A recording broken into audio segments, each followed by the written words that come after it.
Guys. Dali ba? Made. Guys. Ano? Focus lang.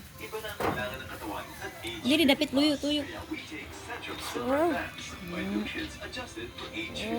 Abre. Wala, dali oy. Kauno na ako. Ayun ko, ano? Taro nga ba?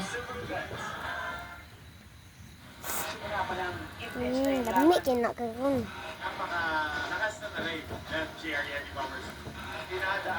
Go, i-zoom out po lang. Out ba out? Zoom out.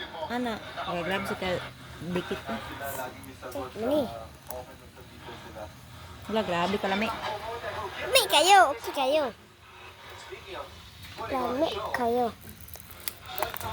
Ang lab. Oh! Woohoo! Taon Taro ninyo. nga ba? Ayun. Ano sa man nga video yati? Taon ninyo. Taro nga ba? What's up, Biko Plato? Wednesdays and Saturdays at 11 a.m. and Fridays and Sundays at 12 noon on TV and Heart of Asia.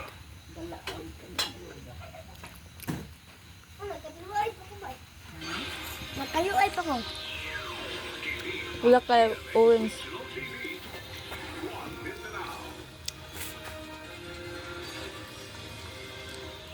Taro nga, maulog.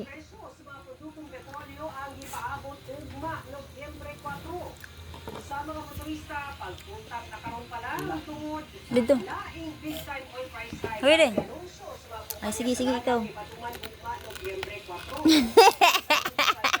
Siya na. Kuha na, kuha. Kaya maulugan ka.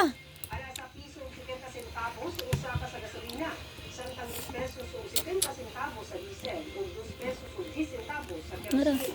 Ono kini ikaw pat na si mana nga sa gustong taas presyo.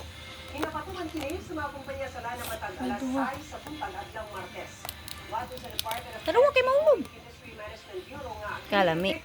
sa taas Kalami. Kalami ba ka na? Kini. Kini. China ug ang sanction sa UK Wala tunog ay. sa European Union sa Russia. Tapos ito.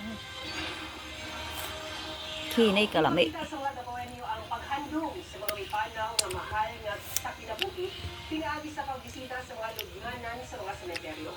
Sa Roman Catholic Cemetery sa Davao City, usa kami sa sabong ipahigayon ang paghandong sa adlaw sa mga kalam. Samtang di man personal nga makabisita, nagpadala og bulak si kanhi Presidente Rodrigo Duterte sa lugnanan sa iyang mga ginikanan. Ani report ni Arjun de la Torre. Tamisa kayo eh. Kini. Kini, lami kayo. Mm. Sa mga bisita sa Roman Catholic Cemetery ang init na panahon niadtong Sabado. Grabe, kalami. Sa ilang mga minatay, dunay dalang payong ang kadaghanan aron pananggang sa kainit.